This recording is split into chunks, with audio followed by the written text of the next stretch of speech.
Imagina esta escena. Un juez de la Audiencia Nacional, fiscales de anticorrupción y un equipo de élite de la Guardia Civil, la UCO. Se encierran durante un mes entero, se aíslan, y su objetivo no es, resolver un secuestro. No. Su misión es auditar, pero con una lupa de forense, 7 años de pagos en efectivo de uno de los principales partidos políticos del país. Suena al principio de un thriller, la verdad, pero es el punto de partida de nuestro análisis de hoy. Una investigación judicial que además acaba de ser declarada secreta y se mete de lleno en lo más opaco de las finanzas de un partido: el dinero en metálico. Exacto. Hoy vamos a desgranar esta investigación sobre los pagos del PSOE a sus cargos, a sus trabajadores. Partimos de una única fuente, un artículo muy detallado que nos da las claves. Las claves del porqué de tanto secreto, quiénes son los implicados y sobre todo cómo se ha llegado hasta aquí. La misión es desentrañar qué significa todo esto de verdad, más allá del titular. Y es que el diablo, como siempre, está en los detalles. No se trata solo de saber que hay una investigación, sino de entender por qué se activa justo ahora. ¿Qué buscan? ¿Qué buscan exactamente los investigadores? Y, claro, ¿cuáles son las posibles consecuencias? Es una historia con muchas capas. Pues vamos a quitar esas capas una por una. Empecemos por lo primero, lo más llamativo. Esa decisión del juez Ismael Moreno de decretar el secreto de sumario. 30 días. En la práctica, ¿qué implica esa bunkerización? Pues implica un apagón informativo total y deliberado. Total. Durante un mes, el círculo de personas con acceso a la causa es mínimo. El juez, los fiscales de anticorrupción y los agentes de la UCO. Nadie más. Nadie. Ni siquiera las partes que en un futuro pudieran personarse en la causa. Es una forma de crear un entorno estéril, para que puedan trabajar sin presiones, sin filtraciones. Y sin que nadie se anticipe a sus movimientos. Justo. ¿Y esto es una medida habitual? ¿O nos indica que es algo especialmente delicado? Porque suena drástico, ¿eh? Es una medida que la ley contempla, pero, bueno, no se aplica a la ligera. El juez la justifica por varias razones que el artículo detalla. Por un lado, la protección de datos, que es un argumento casi de manual. Vale. Pero lo importante es lo que viene después. El juez habla de la gravedad de los hechos, de la naturaleza de los posibles delitos y del carácter reservado de la documentación. O sea, está diciendo, lo que investigamos aquí es tan serio que necesitamos este escudo. Es un mensaje muy potente. Mucho. Desde el minuto 1. Un escudo para proteger el núcleo de la investigación. Y ese núcleo, según leemos, es un simple pendrive. Un simple pendrive que es una auténtica caja de Pandora. Ahí dentro está la información que el propio PSOE ha entregado. Por orden judicial, claro. ¿Y qué hay ahí? El registro de cada pago en metálico realizado por el partido entre 2017 y 2024. 7 años de datos. Eso nos suena a buscar una aguja en un pajar. Suena a que quieren analizar el pajar entero. Exactamente. La idea es buscar patrones, no un pago concreto. No buscan un pago a una persona, sino el sistema. Eso es.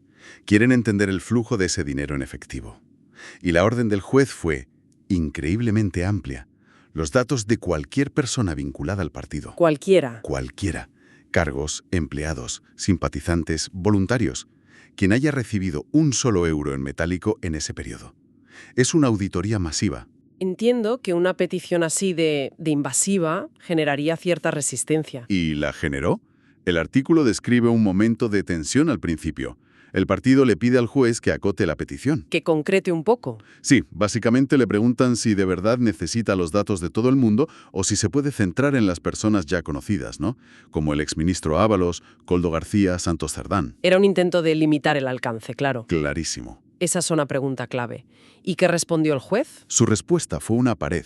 Se negó en rotundo y respondió por escrito que su resolución anterior había sido lo suficientemente clara. Fin de la discusión. Fin de la discusión.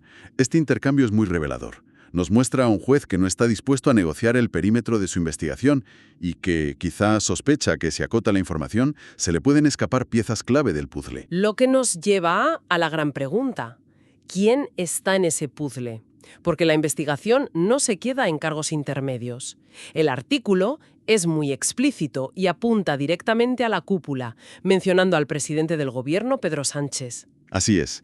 Y este es uno de los puntos que eleva la temperatura de todo el asunto. La fuente afirma que en esa documentación que ahora analiza la UCO debe constar cualquier cantidad que el partido le haya abonado en metálico a Pedro Sánchez. Y esto no es una especulación, no. Se conecta con un hecho público. Exacto, se conecta con su comparecencia en el Senado. Cierto. El propio presidente, en la comisión de investigación del caso Koldo, admitió haber recibido dinero en efectivo del partido. Hizo una matización importante, eso sí. ¿Cuál? Dijo que nunca habían sido cantidades superiores a 1.000 euros, pero la admisión está ahí. Por tanto, esos pagos, sean de la cuantía que sean, tienen que estar en los registros que el partido ha entregado, y la UCO ahora mismo tiene que verificarlo. Un momento. Que el presidente del gobierno esté en la lista de personas cuyos pagos se van a mirar con lupa, eso cambia las reglas del juego por completo. Sube la apuesta a un nivel estratosférico. ¿Cómo se gestiona una investigación que toca una figura así? Con el máximo rigor, y precisamente por eso, con el máximo secreto. Los investigadores saben que cada paso que den será analizado al milímetro. Por eso la bunkerización es tan importante. Necesitan construir un caso, basado en datos objetivos, lejos del ruido político que, inevitablemente, un nombre así genera. Y no es el único nombre de alto perfil que aparece. También se menciona a un tal Francisco Salazar. Su nombre quizá no es tan conocido para el gran público, pero su cargo era muy relevante. Muy relevante. Fue director de análisis y estudios en el gabinete de la presidencia del gobierno. Pero lo fascinante no es solo su cargo, sino cómo surge su nombre. ¿A qué te refieres? No aparece en un documento intervenido, surge en la declaración de una testigo clave. ¿Quién es esa testigo? Se llama Celia Rodríguez. Es una trabajadora de la Secretaría de Organización del PSOE. Según los informes de la UCO que cita el artículo, ella era, por así decirlo, la guardiana del efectivo, la persona que físicamente guardaba y entregaba los sobres con dinero. O sea, la persona que estaba en el centro del flujo de dinero. Vaya. Precisamente. Durante su declaración, el fiscal anticorrupción le hizo una pregunta muy directa. Además de a Koldo, Ábalos y Cerdán, ¿le había entregado dinero en metálico a alguien más? Y su respuesta fue un nombre. Sí, por ejemplo, a Paco Salazar. Y esa frase abre una nueva vía de investigación. Y pone a Salazar en el radar. Exacto. Vale, entiendo la situación actual. El secreto, el pendrive, los nombres. Pero para comprender de verdad por qué un juez llega a pedir 7 años de datos, tenemos que rebobinar. Esto no ha salido de la nada, ¿no? ¿Cómo se llega a este punto? Aquí está la clave de todo. Esta investigación es como una muñeca rusa. Nace como una pieza separada. Una derivada, de una causa mucho mayor. El caso Koldo. O sea que el origen no está en la Audiencia Nacional. No. El origen está en el Tribunal Supremo. ¿Y cuál fue la chispa que encendió esta nueva mecha? Un informe de la Guardia Civil. Mientras investigaban el patrimonio del exministro Ábalos, se toparon con algo que les descuadró por completo.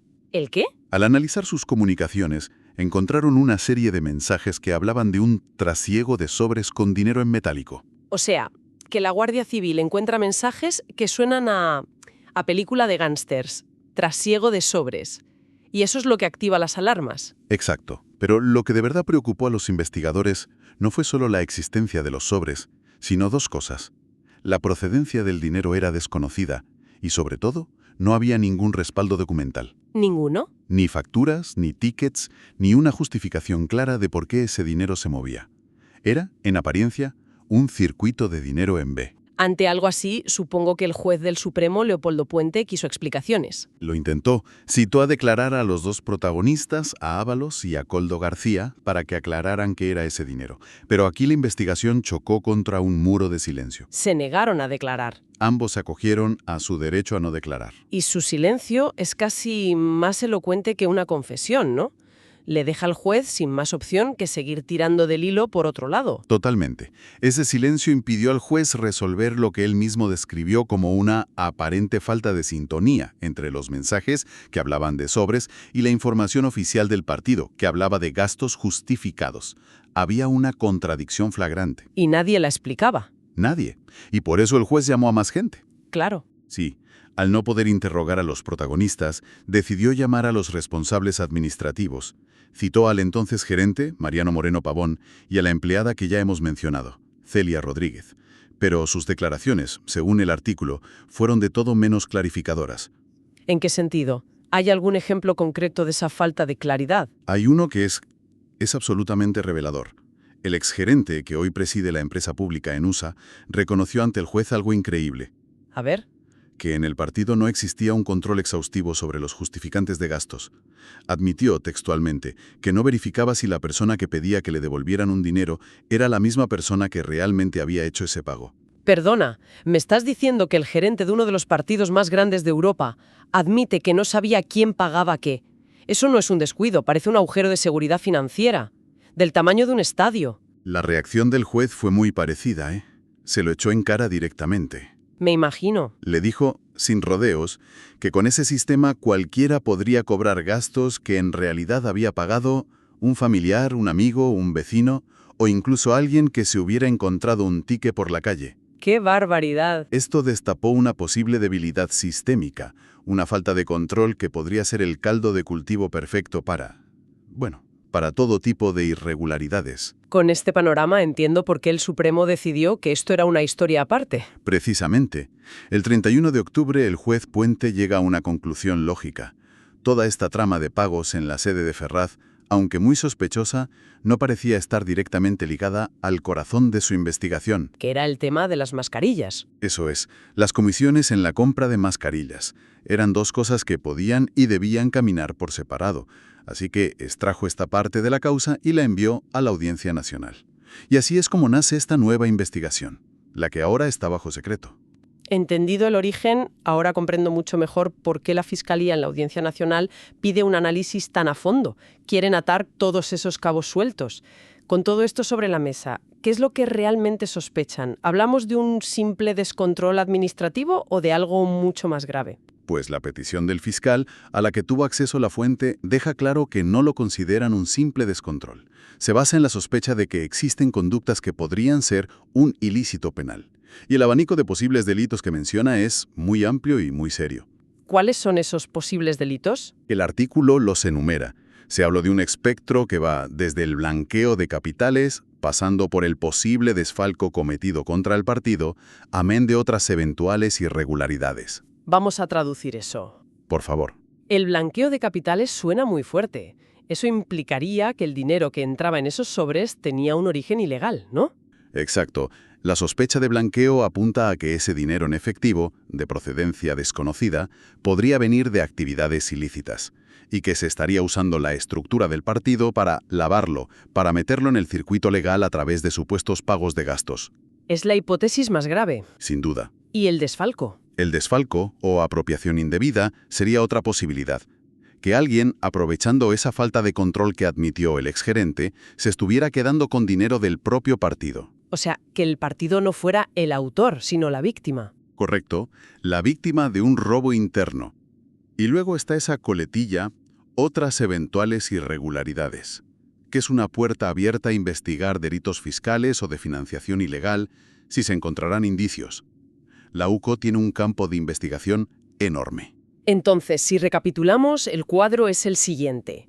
Una investigación de altísimo nivel, bajo un secreto casi absoluto, que revisará 7 años de pagos en efectivo de uno de los partidos de gobierno. Una investigación que nace de las cenizas de un gran caso de corrupción, pero que ha adquirido tal entidad que ahora vuela sola. Ya no es una nota a pie de página del caso Coldo. Es un capítulo propio. Y de consecuencias imprevisibles. Y en ese capítulo los personajes van desde empleados anónimos de la sede central hasta el mismo presidente del gobierno. Todo gira en torno a una pregunta que sigue sin respuesta. ¿De dónde salía todo ese dinero en efectivo y para qué se usaba realmente? Exacto. La combinación de la falta de controles internos, admitida por sus propios gestores, y el silencio de las figuras clave, ha creado un vacío de información, una especie de agujero negro.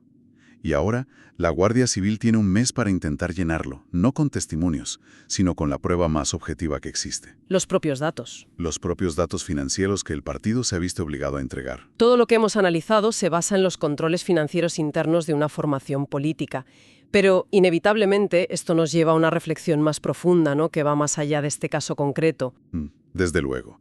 Porque, independientemente de si al final se demuestra o no que hubo alguna ilegalidad, lo que este caso pone sobre la mesa es una cuestión fundamental para cualquier democracia. ¿Qué nivel de transparencia y de rigor financiero debemos exigir a los partidos políticos? Claro. Son organizaciones privadas, sí, pero reciben fondos públicos y son un pilar del sistema. Y en esa misma línea me pregunto sobre el papel del dinero en efectivo en pleno siglo XXI.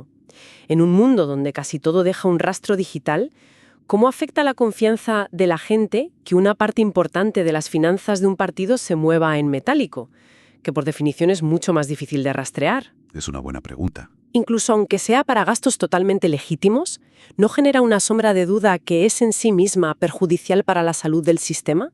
Es algo sobre lo que, vale la pena pensar.